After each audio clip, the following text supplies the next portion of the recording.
క్రీస్తునందు సోదరులారా, ఒక యేసుక్రీస్తు నామములో హృదయపూర్వక వందనాలండి. ముందుగా ఇంత మంచి సమయాన్ని ఇచ్చిన తండ్రైన దేవునికి ప్రభువైన క్రీస్తు ద్వారా కృతజ్ఞతాస్తుతులు చెల్లిస్తున్నానండి. అన్నారండి. వాక్యం చదువుకొని ప్రార్థన చేసుకున్న తర్వాత పాఠంలోకి వెళ్దామండి. యోహాను గారు రాసిన సువార్త 15వ అధ్యాయం. యోహాను గారు రాసిన సువార్త 15వ అధ్యాయం 5వ వచనం. ద్రాక్షవల్లిని నేను, తీగల మీరు. ఎవడు నాయందు నిలిచి ఉండును, నేను ఎవని యందు నిలిచి ఉండును వాడు బహుగా ఫలించును. నాకు వేరుగా ఉండి మీరేమీ చేయలేరు. ప్రార్థన చేస్తాను. పరలోకమందున మా తండ్రి, పరిశుద్ర ప్రేమ గలదండి, గొప్పదండి, యెహోవా తండ్రి. అయా మీ ప్రియకుమారుడు యేసుక్రీస్తు ప్రభువారి ద్వారా కృతజ్ఞతాస్తుతులు చెల్లిస్తున్నాము నాని. కూడికంతట్లో మీరు నడిపించండి, వాక్యం బోధించుండగా ఈ లోక సంబంధమైన జ్ఞానంతో కాకుండా మీ జ్ఞానంతో మాట్లాడే భాగ్యం దయచేస్తారని మా ప్రభువైన యేసుక్రీస్తు నామమున వేడుకుంటున్నాం తండ్రి. ఆమేన్. ప్రభువైన యేసుక్రీస్తు నామమున హృదయపూర్వక వందనాలండి.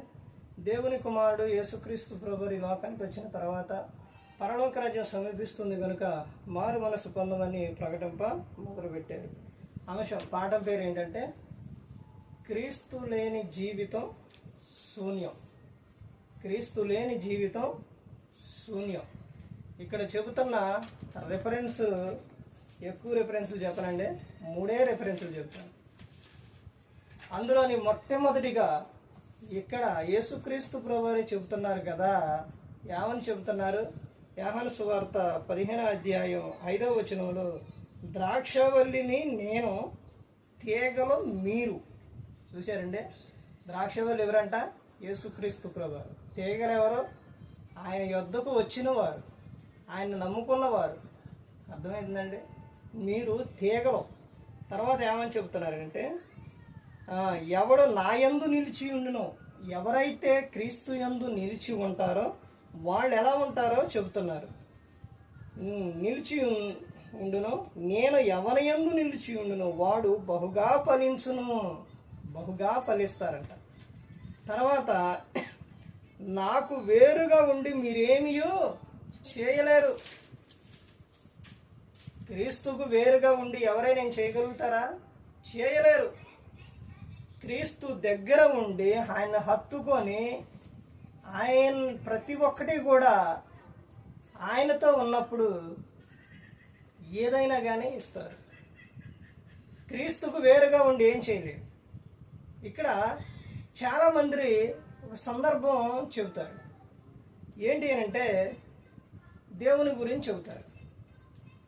దేవుడే ముఖ్యం. దేవుడే సర్వాధికారం క్రీస్తుకి ఇచ్చారు. క్రీస్తు లేకుండా ఏది కూడా తండ్రైన దేవుడు చేయలేదు. క్రీస్తు ద్వారానే ప్రతి ఒక్కటి. కుమారుణ్ణి హత్తుకోవాలి. కీర్తన 2వ కీర్తనలో కుమారుణ్ణి ముద్దు పెట్టుకోవాలి. పెట్టుకోకపోతే ఏం జరుగుతుందో అక్కడ చెప్తారంటే దేవుడు కోపగించును అని ఉంటాడు.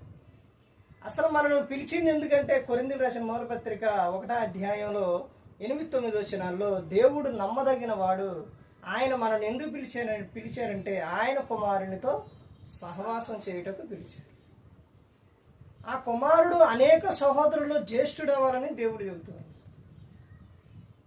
ఇక్కడ చెబుతున్న సందర్భం ఏంటి అంటే కుమారుడు లేకుండా ఏది లేదు, అంటే క్రీస్తు లేకుండా ఏది లేదు. యేసుక్రీస్తు ప్రభువారు యోహాను సువార్త 14వ వచనంలో నేనే మార్గం, నేనే సత్యం, నేనే జీవం, నా ద్వారానే తండ్రి యొద్దకు వస్తారని చెప్పారు. ఈ సందర్భాల్లో ఒక విషయం చెప్తాను. ఏంటి అని అంటే ఒక పిల్లవాడు రాజుగారిని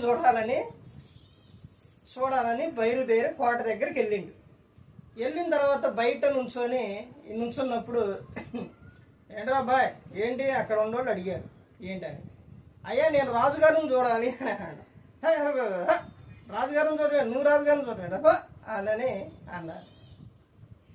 అన్న తర్వాత అటు నుంచి రాజుగారి కుమారుడు గుర్రం మీద అంటే బయటికి వెళ్ళి సవాయి చేసి వస్తూ ఉన్నారు.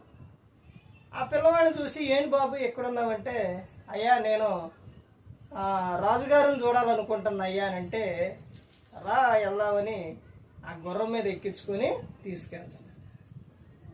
ఇప్పుడు అక్కడ ఉండోళ్ళు ఆఫ్ చేస్తారా? ఆఫ్ చేయరు.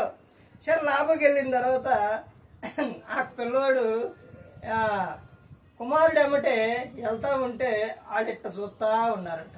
ఈ కుమారుడు ఎట్టారంట అంటే ఇప్పుడు ఆగుండు, మీరు ఇప్పుడు ఆగుండి చూద్దాం. చూసారండి ధైర్యం ఏంటి? నేను ఎవరేమిటండా రాజుగారి కుమారుడే నన్ను తీసుకెళ్తాండ, మీరెవరు ఆపేది మీరు దమ్ముందా అనేది ఆ కుమారుడు ఆలోచన. అలాగే ఇక్కడ రాజు ఎవరంటే తండ్రిన దేవుడు, కుమారుడు ఎవరంటే యేసుక్రీస్తు ప్రభువారు. మనం ఆయన వెంట ఉండి ఆయన మనల్ని తీసుకెళ్తాడు. ఇంకెవరు ఆపేది? ఏది ఉన్నా ఏదైనప్పటికీ కూడా ఇంకెవరు ఆపు చేస్తారు? సాధారణ కాదు కదా, ఎవరి వల్ల కాదు. ఇక అర్థమైందండి.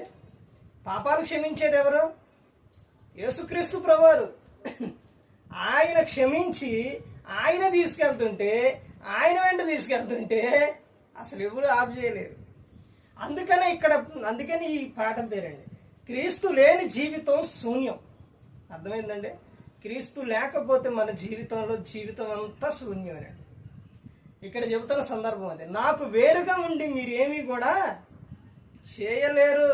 నా యొద్ద ఉంటేనే మీకు ఏదైనా, నా ద్వారానే మీ ప్రతి అవసరం దేవుడు తీరుస్తారని యేసుక్రీస్తు ప్రభువారు అక్కడ అపోస్తలుడైన పౌలు గారు చెబుతున్న సందర్భం కుమారుని ద్వారానే. ఫిలిప్పీయులకు 4:19.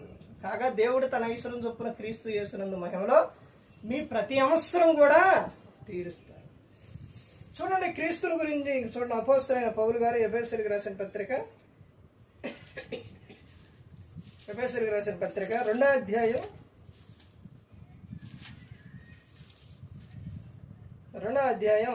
12వ వచనం చూడండి. ఆ కాలమందు ఇశ్రాయేలుతో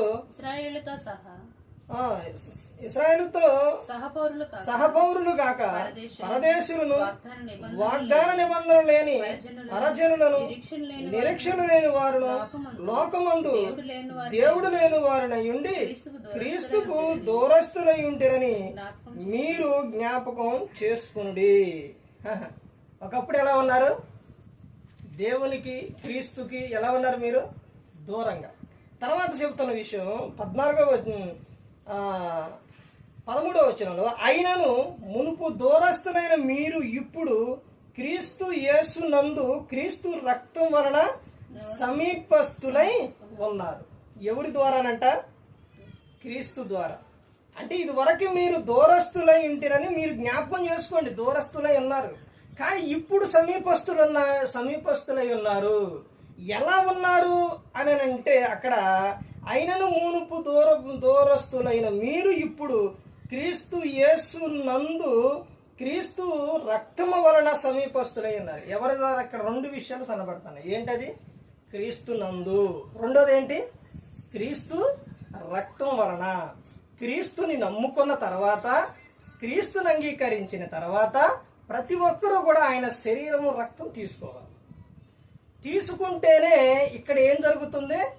సమీపస్తులు అని చెబుతున్నారు. ఎలాగో అనంటే యోహాను సువార్త 5వ అధ్యాయం 6వ అధ్యాయంలో మనకి కనపడుతుంది. ఏంటనంటే ఆయన శరీరం రక్తం తీసుకున్న వారిలో ఏముంటుందంట? జీవం ఉంటుంది.